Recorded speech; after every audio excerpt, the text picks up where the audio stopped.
ముస్లిం సమాజాన్ని అంగీకరిస్తాను నేను.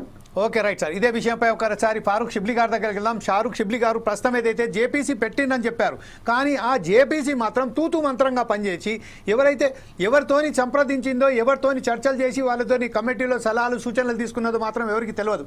అంటే జేపీసీ తర్వాత కూడా అందులో ఉన్న వారు కూడా ఎక్కువ శాతం బీజేపీకి సంబంధించిన మెంబర్ ఆఫ్ పార్లమెంట్స్ ఉండడం వల్ల వారికే ఎక్కువ శాతం కల్పించారు. అయితే ప్రతి ఒక్కరు దాని మీద విమర్శలు గుప్పించారు. ఊటాహూటిన తీసుకొచ్చి చట్టం చట్టసభలలో రెండు సభలలో కూడా వాళ్ళు ఆమోదం చేసేసి ఈరోజు రాష్ట్రపతి దగ్గర పెట్టు, రాష్ట్రపతి గారు కూడా దాని మీద ఆమోద ముద్ర వేశారు. ఈరోజు ఎప్పుడైతే ఆ సుప్రీంకోర్టులో వెళ్ళిందో, సవరణ బిల్లుపై ఛాలెంజ్ చేసుకుంటూ వెళ్ళారో, దాని మీద ఈరోజు చర్చకు వచ్చిన సమయంలోనే ఎప్పుడైతే ఉభయ సభలలో ఈ చట్టం అంగీకారం యోగ్యం వచ్చిందో, ఇమీడియట్లీ కొన్ని రాష్ట్రాలలో అక్కడ అనేక మసీదులలో, దర్గాలలో, ఇంకా అనేక ప్లాస్లలో వాళ్ళు అక్కడి నుంచి ధ్వంసం చేయడం మొదలుపెట్టారు. మసీదులను కూల్చడం మొదలుపెట్టారు. భూములను ఆక్రమణ చేయడం మొదలుపెట్టారు. ఈ విషయంపై మాట్లాడితే వచ్చేసింది కదా అని చెప్పారు. కానీ మన దగ్గర కూడా కొంచెం జరిగింది, తెలంగాణలో కూడా. ఈ విషయంపై షిబ్లీ గారు మీరేమంటారండి? ఫోర్సైట్ టీవీ ప్రేక్షకులకు, అదేవిధంగా ప్యానెల్లో ఉన్న పెద్దలందరికీ కూడా నమస్కారం అండి. సార్, ఇక్కడ ఒక విషయం మనం ముందు గమనించాల్సింది ఏంటంటే జమీల్ గారు, ఇప్పుడు మీ ఇంటి నుంచి నా ఇల్లు ఎంత దూరమో, నా ఇంటి నుంచి మీ ఇల్లు కూడాను అంతే దూరం. మీకు ఏదైతే న్యాయమో నాకు కూడాను అదే న్యాయము, మీకు ఏదైతే అన్యాయమో నాకు కూడాను అదే అన్యాయం. ఇక్కడ మినిమం కామన్ సెన్స్ అప్లై అవుతుందండి. కామన్ సెన్స్ అప్లై చేస్తే గనక నాకు అర్థమైంది, ఈ వక్ఫ్ చట్టంలో ఏదైతే ఈ వక్ఫ్ సవరణ చట్టం తీసుకొచ్చారో ఇది ఒక న్యాచురల్ జస్టిస్ కి వ్యతిరేకంగా ఉంది అని చెప్పేసి చాలా స్పష్టంగా కుండ బదులు కొట్టి మనం ఈ అంశాన్ని అయితే మనం చెప్పవచ్చు. ఎందుకు న్యాచురల్ జస్టిస్ గా వ్యతిరేకంగా ఉంది అంటే కనుక, దీనికి ఒక సింపుల్ ఎగ్జాంపుల్ నేను మీ దృష్టికి తీసుకొస్తాను. అనేక మంది చాలా అన్ని అంశాలు కూడా కవర్ చేశారు, బట్ కొన్ని అంశాలు నేను మీ దృష్టికి తీసుకొస్తాను. ఏదైతే ఇప్పుడు మీకు శ్రీశైలం ఉందండి, శ్రీశైలం టెంపుల్ ఉంది. ఆ శ్రీశైలం టెంపుల్లో నాకు తెలిసి మొత్తం, నేను ఆంధ్ర రాష్ట్రం గురించి మాట్లాడుతున్నాను సార్, మొత్తం యావత్తు ఆంధ్ర రాష్ట్రంలో కూడాను ఎక్కడా కూడాను ఈ గుళ్ళ దగ్గర బయట ముస్లిమ్స్ షాప్ మేనేజ్ చేయటం అనేది ఎక్కడ కూడా లేదు. కానీ అక్కడ కొంతమంది ఏంటంటే పూల కొట్లను, ఈ కొబ్బరికాయలు అమ్ముకునేటటువంటి వారు ఆ శ్రీశైలం బయట ఒక 3-4 మెంబర్స్ ఎప్పటి నుంచో, దాదాపు ఒక 100 సంవత్సరాల నుంచి వాళ్ళు అక్కడ, అదే వాళ్ళ యొక్క జీవనాధారం.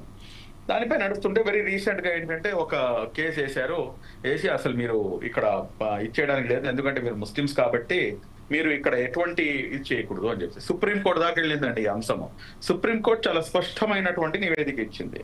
ఇక్కడ నేను మీ దృష్టి ఎటువైపు తీసుకొద్దాం అనుకుంటున్నానంటే, ఏదైతే ఒక ఎండోమెంట్ యాక్ట్ ఉందో, ఈ ఎండోమెంట్ యాక్ట్ పరంగా ఏంటంటే ఇది నాన్ ముస్లిమ్స్ అంటే నాన్ హిందూస్ ఎవరైతే ఉంటారో వాళ్ళకి అందులో ఎక్కడ కూడాను అవకాశం లేదండి, ఎక్కడ అవకాశం. ఎందుకంటే మొన్న తిరుమల తిరుపతి దాంట్లో కూడాను అన్య మతస్థులు ఎవరైతే ఉన్నారో వాళ్ళందరినీ కూడాను షోకాజ్ నోటీసులు ఇచ్చి నెమ్మది వాళ్ళందరికీ కూడా తీసేశారు.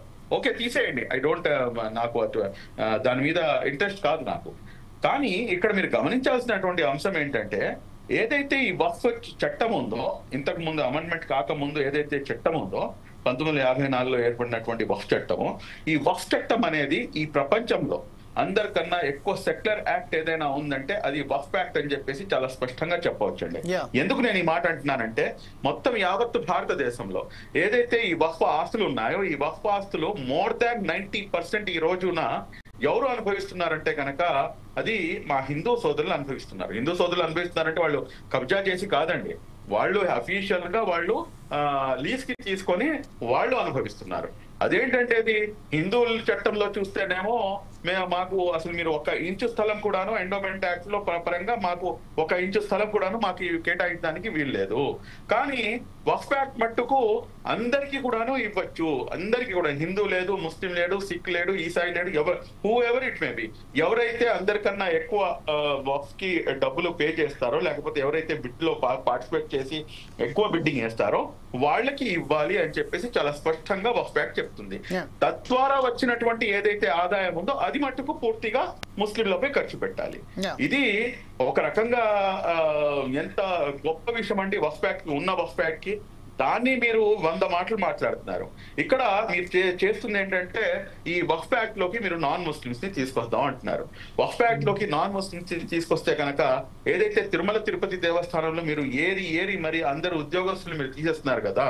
ఇప్పుడు నేను కూడాను ఈ ప్రభుత్వం ఏర్పాటు చేయడంలో నేను కూడాను ఒక మంచి పాత్ర పోషించాను. నాకు కూడాను మీరు ఏమైనా నామినేటెడ్ పదవి ఇస్తే కనుక తిరుమల తిరుపతి దేవస్థానంలో నాకు ఒక మెంబర్ గా నాకు కేటాయిస్తారా? నేను ఇదే ఆహార్యంతో వచ్చి కూర్చుంటాను. ఇవ్వండి నాకు మీరు. ఈ మాట అంటే మీరే అప్పుడేమంటున్నారంటే మీరు మాపై విశ్వాసం ప్రకటించండి అంటే అక్కడ ఉన్నటువంటి ఎవరైతే దేవుడు ఉన్నారో ఏడుకొండల స్వామి ఆయనపై మీరు వెంకటేశ్వర స్వామి ఎవరైతే ఉన్నారో ఆయనపై మీరు విశ్వాసం ప్రకటించండి అన్నారు. ఓకే రైట్, మీ వాదంతో నేను ఏకీభవిస్తాను. మరి అలాంటప్పుడు మీరు ఈ రోజున మీరు నాన్ ముస్లిమ్స్ ని తీసుకొచ్చి మీరు జాయిన్ చేస్తున్నారు కదా, దీంట్లో పెడుతున్నారు కదా. మరి అలాంటప్పుడు మీరు కూడాను మీరు విశ్వాసం ప్రకటించండి. ఆ అల్లా ఆస్తులకి పరిరక్షణలు కూడా మీరు వస్తుంటే కనుక మీరు కూడాను ఆ అల్లాపై విశ్వాసం ప్రకటించండి. అప్పుడు మీరు కూడాను దీంట్లోకి ఎంటర్ కండి అంటాం. సింపుల్, అంతే కదండి. మీ ఇంటి నుంచి నా ఇల్లు ఎంత దూరమో నా ఇంటి నుంచి మీ ఇల్లు కూడాను అంతే దూరము. మరి ఇంత చిన్న లాజిక్ ని ఎందుకు మిస్ అవుతున్నారు అనేది అర్థం కాదు. ఇప్పుడు ఇందాక గఫూర్ గారు చెప్పారు ఏదైతే వక్ఫ్ బై యూజర్ కేవలం ఓన్లీ వక్ఫ్ యాక్ట్ లోనే లేదండి. మీరు ఒక్కసారి మీరు ఏదైతే ఎండోమెంట్ యాక్ట్ ఉందో ఆ ఎండోమెంట్ యాక్ట్ ని కనుక మీరు కరెక్ట్ గా మీరు చదివితే కనుక ఆ ఎండోమెంట్ యాక్ట్ లో కూడాను మట్ బై యూజర్ అని చెప్పేసి టెంపుల్ బై యూజర్ అని చెప్పేసి ఉందండి. దాంట్లో కూడాను అందులో కూడా ఉంది మార్క్స్. ప్రత్యేకమైనటువంటి అధికారాలు కానివ్వండి లేకపోతే ప్రత్యేకమైనటువంటి ఒక ఇది కానివ్వండి మాకేమీ లేదు. కానీ ఇక్కడ చేస్తుంది ఏంటంటే ఒక కుట్రపరంగా వక్ఫ్ ఆస్తులు ఇన్ని వేల ఎకరాలు ఉన్నాయి అని చెప్పేసి ఒక అబద్ధపు ప్రచారాన్ని అందుకున్నారు. కానీ మీరు ఇక్కడ గమనించాల్సినటువంటి అంశం ఏంటంటే మొన్న రీసెంట్ గా దీంట్లో ఉన్నటువంటి ఎవరైతే కేసులు వేశారో వాళ్ళందరూ కూడాను మళ్ళీ ఒక అఫిడవిట్ దాఖలు చేయడం జరిగింది. ఎవరైతే ఇన్ని వేల ఎకరాలు ఉన్నాయి అని ఇన్ని లక్షల ఎకరాలు ఉన్నాయి అని చెప్పేసి ఎవరైతే నివేదిక ఇస్తున్నారో ఆ నివేదిక ఇచ్చినటువంటి అధికారులపై మీరు చర్యలు తీసుకోండి, ఎందుకంటే వాస్తవంగా ఇలాగా ఏమీ లేదు అని చెప్పేసి చాలా స్పష్టంగా మొన్న ఇంతకు ముందు జరిగినటువంటి వాదనలో ఈ అంశం కూడాను ప్రస్తావనలోకి వచ్చింది. అంటే మీరు మొత్తం దేశాన్ని కూడాను మీరు తప్పుదోవ పట్టిస్తున్నారు. తప్పుదోవ పట్టించి ఇన్ని వేల ఎకరాలు ఏదేదో ముస్లింలకి ఇన్ని రోజుకి ఇన్ని ఎకరాలు ఎలా పెరుగుతున్నాయి అంటే కనుక అక్కడ ఏం పెరగలేదండి. అక్కడ ఏం పెరగలేదు. వీళ్ళు జస్ట్ ఏంటంటే ఆ ఎఫిడవిట్ సుప్రీంకోర్టులో దాఖలు చేసేటప్పుడు పూర్తిగా జస్ట్ నోటికి వచ్చినట్టుగా దాంట్లో ఎఫిడవిట్ దాఖలు చేయడం జరిగింది.